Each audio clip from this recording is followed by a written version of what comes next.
Reasoning. Here's the question. If all that language models are capable of doing is guessing the next word, how can they do all these amazing things like answer questions, have conversations, do summarization, legal reasoning, and problem solving? If people keep insisting that they can't think, how is it that they are able to do things that are clearly thinking? Good question. First, as a reminder, let me say that I love these systems. They are powerful and incredibly useful.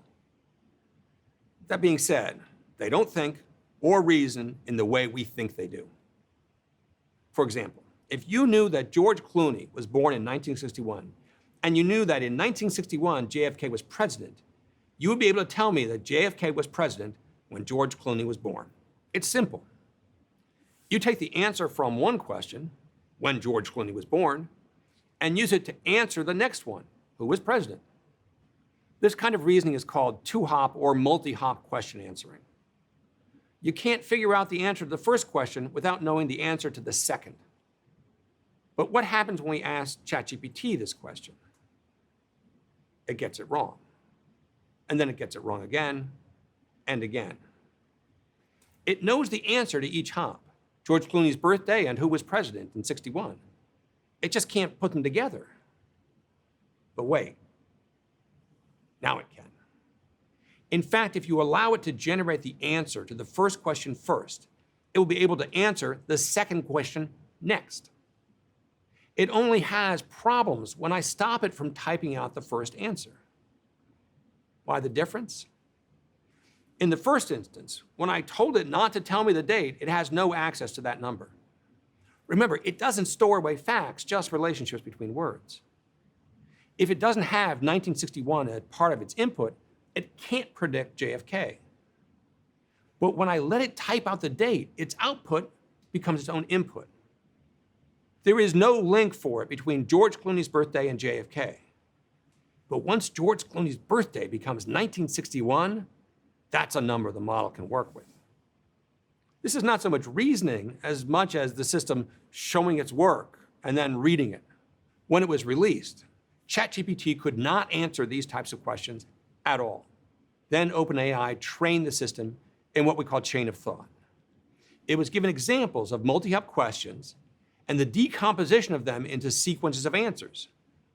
They trained it to recognize these questions and then generate answers in the right order.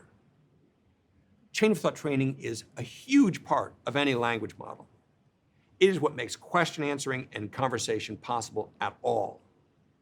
However, chain of thought is still conditioned response training. And it's not so much reasoning as much as it's ordering the questions so they can be used by the system and incorporated into the input for the next question. So why do we care? What's the difference between being able to reason about information or just reading your own work? We care because our own mental models of how these systems work determines how we use them and when we can trust them. If we get the model wrong, we get the trust wrong. For example, I saw a demo of a medical advisory system for use in ERs a few months ago. In the demonstration, the system was providing advice for a shooting victim who had a bullet fragment possibly lodged in his neck. The system suggested an MRI to assess damage to the neck and spine. Of course, a metal fragment in an MRI could be lethal. When called out on this point, the doctor giving the demo noted that this was an error that any physician might make as well. He pointed out that not everyone knows everything about the composition of different types of bullets and might miss the possibility of ferric materials going into an MRI. It was clear that he saw this as a reasoning issue that could be resolved with a little bit more knowledge. He viewed the system as a thing that just needed a little push to think it through. He defended the system in the same way you would defend a junior colleague. But the problem wasn't knowledge.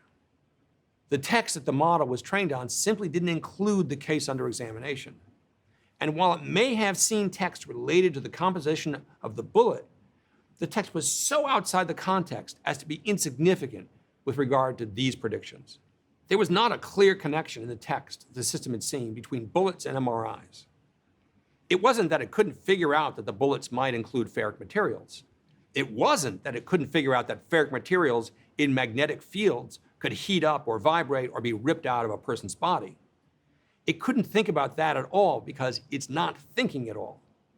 All it was doing was providing a listing of what could be done based upon the things it had seen before. The system was doing an exceptional job of telling you what it's seen before. But if there are things it hasn't seen before, it's not as though they're going to be able to reason about the things they've seen before and the things they're seeing now and find those connections. That's not what they do for a living. What they do for a living is give you the next word. And if you think they're reasoning, you're going to find yourself trusting them based upon the notion that they can figure things out. And this is where things can get dangerous. But as long as you understand that what they're doing is responding to the text they've seen before, even if those texts include instructions about what to print out first, then you're in a better place. You're in a more powerful place, a more useful place, because then you can start thinking about what you need to show the systems for them to do what you want them to do. They're not reasoning systems. They're good at what they do, but they're not reasoning systems. Please, please make sure you don't start thinking that they are. Well, that's it for now. Thank you, and of course, stay safe.